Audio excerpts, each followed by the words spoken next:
Hey everyone, Peter Zion here, coming to you from the Reflecting Pool in DC, which is up opposite the Jefferson Memorial, which is probably my favorite of the memorials, and Jefferson my favorite president. So I thought it would be a good drawback to talk about perhaps the world's most un-Jeffersonian leader and one of my least favorite people, Mohammed bin Salman, the Crown Prince of Saudi Arabia. Now, Mohammed bin Salman is, what's the best way to put this? He's the quintessential millennial.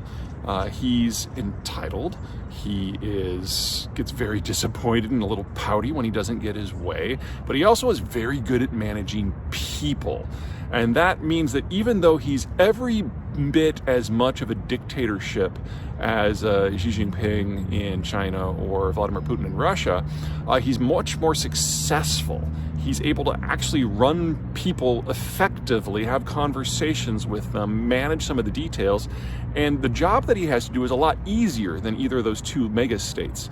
Saudi Arabia has a mid-sized population. You're really only talking a little more than 30 million people, and it's a one-horse show when it comes to the economy. It's really just oil.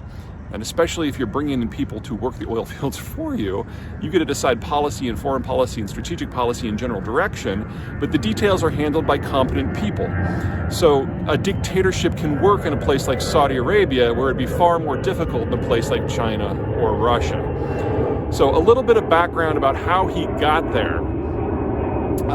Over a century ago, the tribe of Saud, which ultimately MbS is descended from, cut a series of deals with the merchants who controlled the cities on the west coast. Now, at the time, we're talking pre-industrial here, so the tribe of Saud was basically a bunch of desert raiders, whereas the folks on the coast saw themselves as more sophisticated, and that's pretty much accurate. And the deal that was cut was that social policy and political policy would be set by the tribe, whereas the folks on the coast would handle all the trade and all the economics. It was a good deal for both, and to be perfectly blunt, the folks on the coast got the better part of the deal. But then after the 1920s, oil was found in the interior, and all of a sudden the tribes had more money than they knew what to do with, and they took over completely, isolated the coast, and in essence, the tribe of Saud became the House of Saud.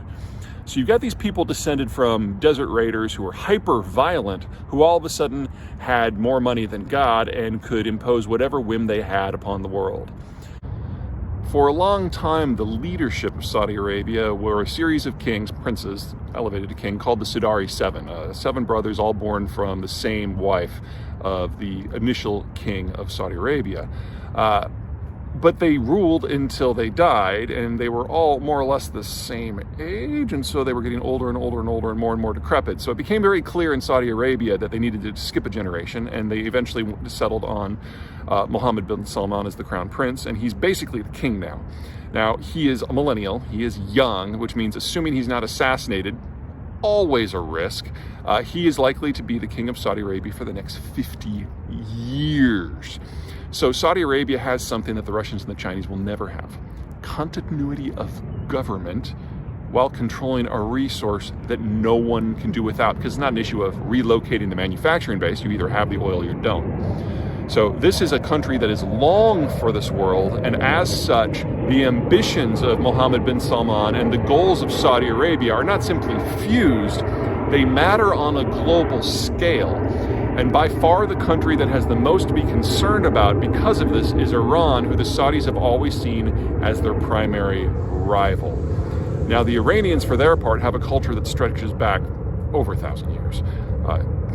They say over 3,000, and it's not a ridiculous claim.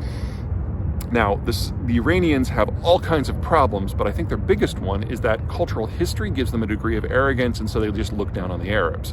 But then here you have Saudi Arabia with a significantly larger economy, who has better relations with the United States, with Japan, with China, with the United Kingdom, with France, with Turkey, with all of the world's powers, because ultimately the Saudis have something that they all need.